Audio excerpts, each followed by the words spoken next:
Victory over Superman was only the beginning of Aquaman's rise to power.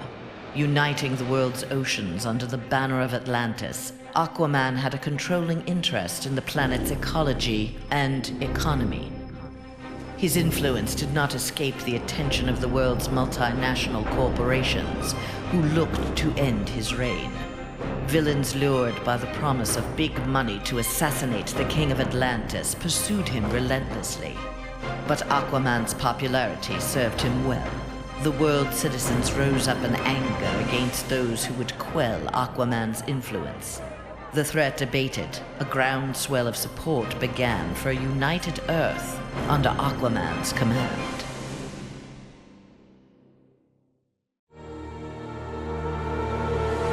Superman's defeat did not work to Ares' advantage as he had planned. The heroes of the parallel dimension helped this world's Batman build a conflict-free utopia that left the war god famished. On the brink of death, Ares managed to imprison Brainiac 5. He forced Brainiac to create a time loop beginning with the other dimensional heroes' arrival and ending just before their victory. In this pocket of time, Ares flourished. Endless war was his to savor.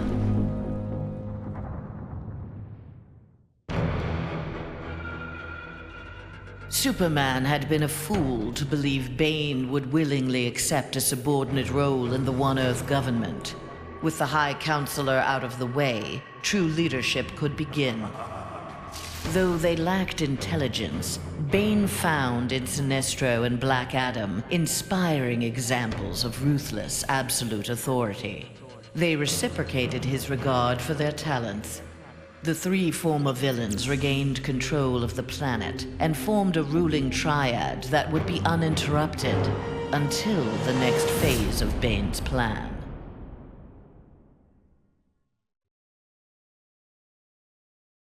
Not all heroes were destroyed by Superman. Some were actually created by him. A technology wizard, Barbara Gordon had eluded detection by One Earth intelligence, feeding information to the insurgency under the code name Oracle. But after the regime's murder of her father, Gotham Police Commissioner James Gordon, Barbara channeled her anger into a new alter ego.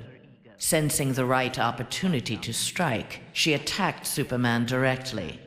By defeating the High Counselor, she had announced Batgirl to the world in impressive fashion.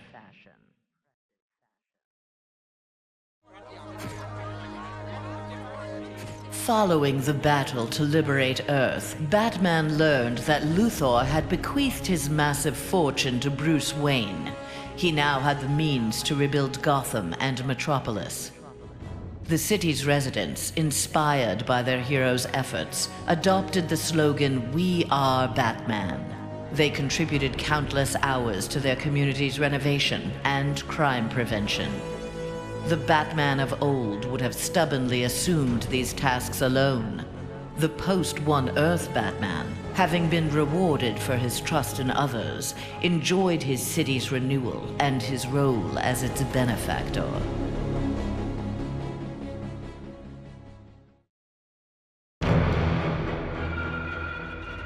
The defeat of Superman taught Black Adam one thing.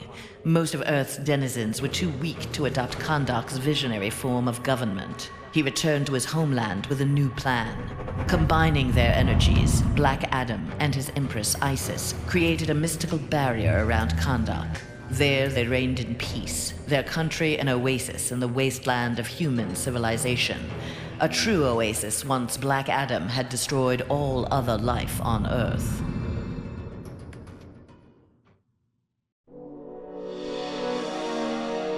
At last, Superman had paid for what he had done to Catwoman. Feigning allegiance to his regime had cost Selina her beloved Batman and her best chance at happiness. Pride and anger kept her from attempting reconciliation with Bruce Wayne, but his inspiring reconstruction of Gotham and Metropolis fostered in her a desire to remain close to him. Until she was ready to approach him again, she did her part to keep Gotham's streets clear of crime. Nascent underworld organizations had both the bat and the cat to fear.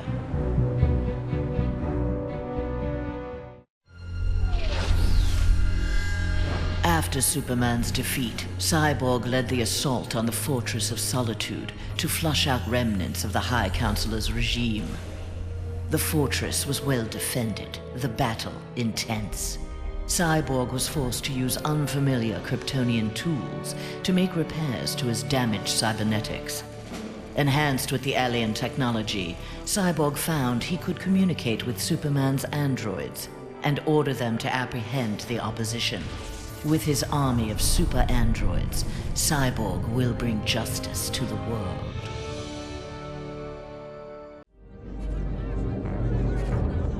With Superman's regime toppled, new governments formed to take its place. New governments meant new customers for Deathstroke, and business was booming. Soon there were more assassinations to carry out, revolutions to aid, and unrest to create than he could manage on his own. The One Earth regime's elite troopers, having committed atrocities in Superman's name, had gone into hiding from a populace bent on revenge. Impossible for most to find, but not for Deathstroke. Recruiting these renegades, he formed the New Titans, the world's premier political assassins.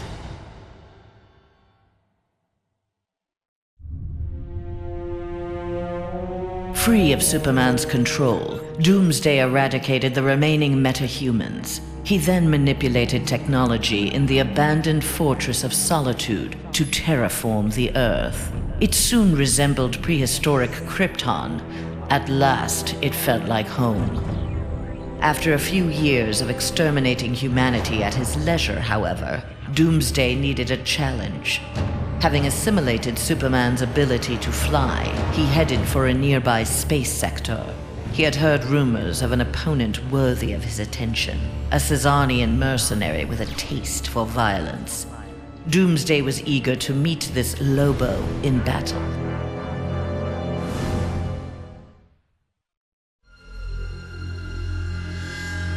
Flash had taken down the High Counselor, but the atrocities he had abetted during Superman's regime continued to haunt him. His shame eventually drove him into exile. Whether wishing to make further amends or simply unable to stop himself, Flash continued to use his powers in the pursuit of justice. Rumors of a mysterious red streak of energy that would set upon and incapacitate criminals circulated throughout Central City. While only some deduced his true name, most felt gratitude and affection for the new hero they called the Ghost.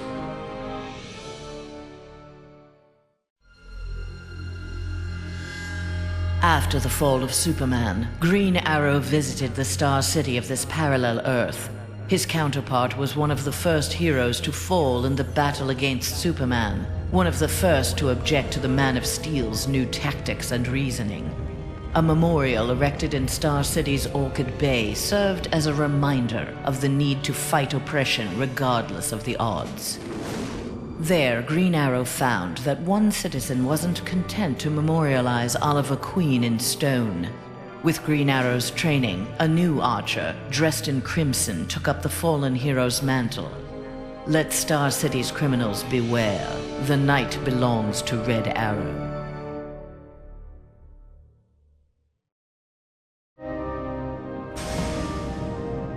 Mere days after returning to his Earth, Green Lantern, in an event mirroring his ascension to the core, witnessed the crash landing of an alien ship. Investigating the wreckage, he encountered the pilot, who claimed to be Abin Sur. But this Abin Sur wore no power ring, and referred to him in halting breaths as the Almighty One. Green Lantern tried to convince the alien of their past, that Abin Sur had named Hal Jordan, his successor, as the Green Lantern of Sector 2814. But the alien died from his wounds before Lantern could learn more of him. Lantern left immediately for Oa. The Guardians were his only hope of solving this mystery.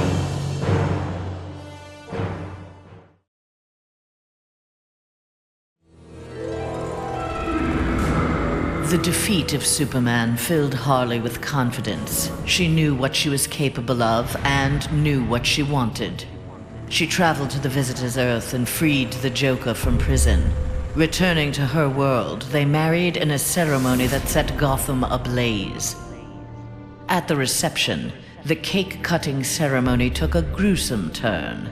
As her new husband playfully mashed her face into the cake, years of abuse took its toll. Something in Harley snapped. She used the ceremonial knife to slash Joker's throat. Still wearing her wedding gown, Harley now resides permanently in Arkham Asylum.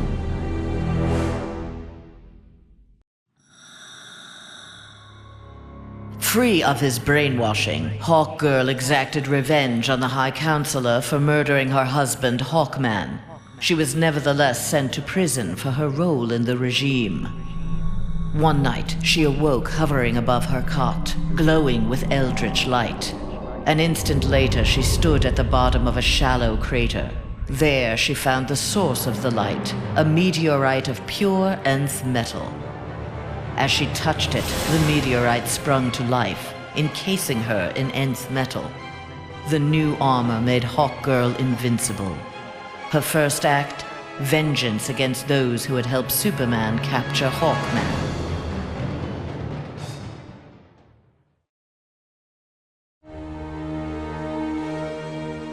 Though he had failed to elevate the Joker clan's status, Joker was convinced a similar organization could be successful in his dimension. Joker used a series of devastating terrorist acts to frighten the populace, then convinced the more gullible among them that he was the path to security. The new Joker clan soon had millions of members worldwide and committed regular anti-government attacks, wreaking havoc on the global economy.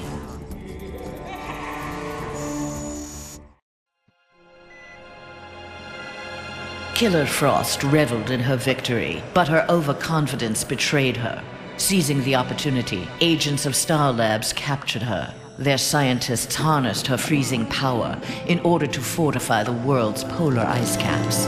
But Star Labs underestimated Frost's abilities. Turning on her captors, she froze their facility and eventually the entire Western Hemisphere. The survivors now struggled to overthrow the self-proclaimed Ice Queen.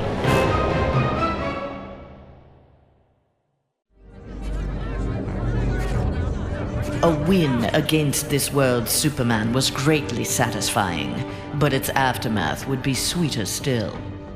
Luthor had traveled to this dimension to convince its residents that he was their Luthor, who had miraculously survived the High Counselor's globally televised attack on him. Beloved before, the triumphant Luthor was now worshipped. He was elected President of the United States, but soon looked to further consolidate his power.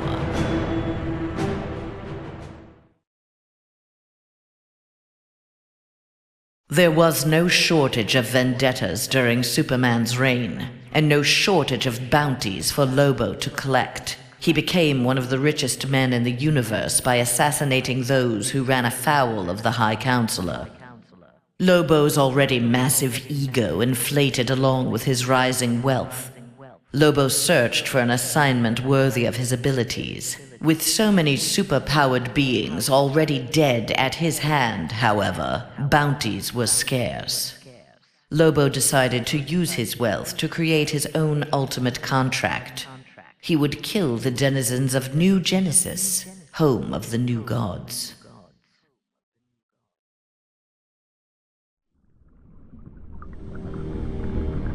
Banishing his friend and former teammate Superman to the Phantom Zone was difficult for J'onn J'onzz, but necessary.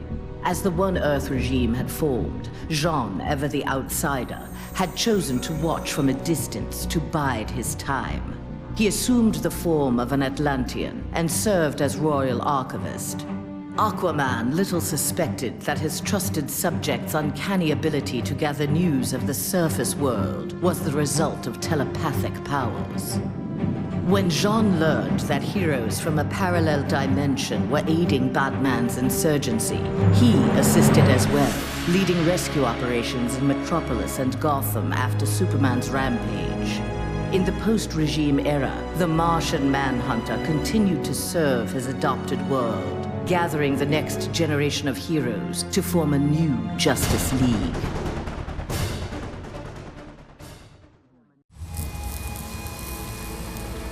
Nightwing had beaten his former boss, Superman, in single combat. Not even Batman had done that. His thirst for conflict grew. He began challenging anyone who crossed his path. Nightwing's belligerence eventually drew the attention of Sinestro. His corps was always in need of new recruits, and the young humans seemed able to inspire great fear. Sinestro had his suspicions confirmed when a yellow power ring found its way onto Nightwing's finger.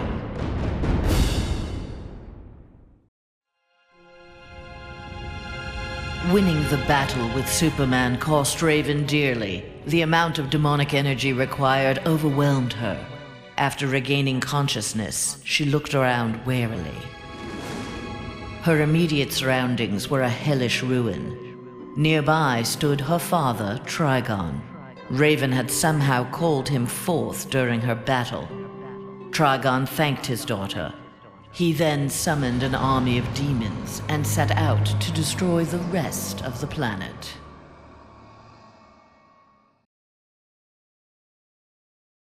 The fool in the red cape had been dealt with. Now Scorpion would learn how he came to this place. Heretofore, only the sorcerer Quan Chi or the fallen elder god Shinnok could have summoned him. Scorpion's answers appeared in the form of Trigon, who accused Scorpion of deserting Trigon's demon army and stealing from him the glory of besting the High Counselor. The two faced each other in a titanic struggle.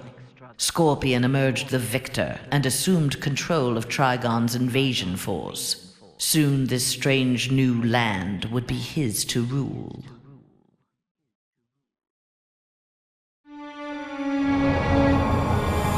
Following the events in the parallel dimension, Shazam's fellow heroes returned home.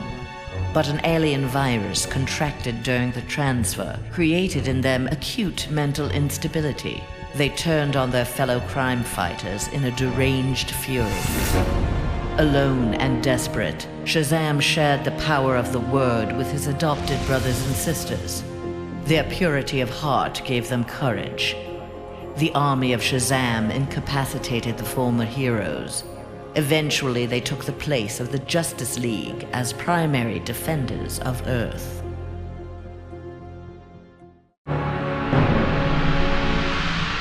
When Superman's One Earth regime proved to be a failure similar to his on Korugar, Sinestro retreated to deep space to ruminate on its demise. Fear had long seemed the most powerful of the emotions with which to bring order to the universe, yet it had not been enough. Desperate, Sinestro hurled the might of the Sinestro Corps against the life entity, keeper of the White Power Battery. Ultimately victorious, Sinestro now wielded the power of a White Lantern. No adversary could possibly withstand him. The light of the Green Lantern Corps would be the first he would extinguish.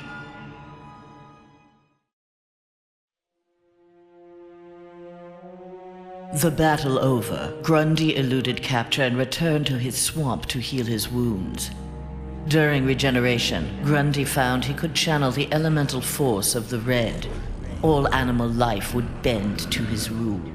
His increased power also allowed him to resurrect the long-lost Grey Force. Now, instead of ruling Earth's creatures, he could simply destroy them. After defeating the world's heroes, Grundy turned Earth into his version of paradise. He now rules over a gray and lifeless planet.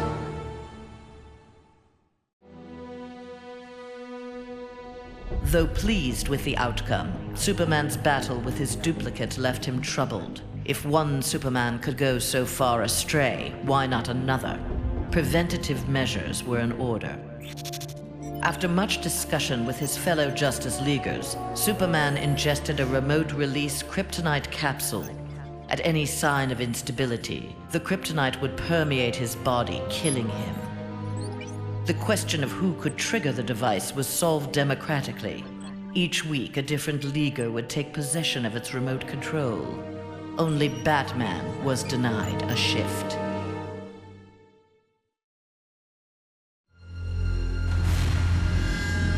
Wonder Woman returned home to find her dimension in ruins. Aware of Superman's despotic rule of the parallel dimension, the gods of Olympus vowed to preemptively eliminate the metahuman scourge from their world. Under the direction of Zeus, they hunted down and eliminated nearly all superpowered mortals. All that remained to oppose them was Themyscira. Wonder Woman and her Amazons fought back against the Olympians with unrelenting courage. Despite heavy losses, Wonder Woman's forces ultimately prevailed. They took reign as the new Olympians, ushering in an age of peace and prosperity.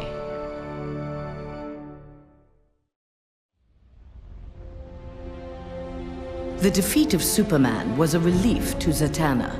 During the regime, she and Dr. Fate had taken advantage of Superman's vulnerability to magic and turned the Tower of Fate into a sanctuary for Superman's enemies.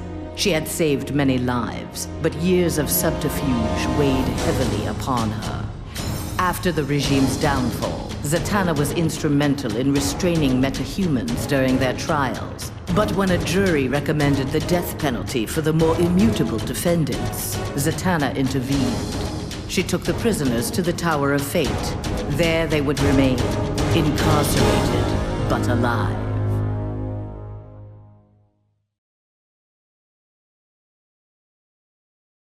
Free of the Phantom Zone at last, Zod's first order of business, Superman's defeat, had been accomplished. Now his revenge could be fully realized. His time in the Phantom Zone had allowed Zod to learn its secrets. He had even learned from one of his fellow residents how to call forth small pockets of it at will. After introducing Superman to its mind-numbing emptiness, Zod claimed the High Counselorship and began to rebuild Earth in the image of mighty Krypton.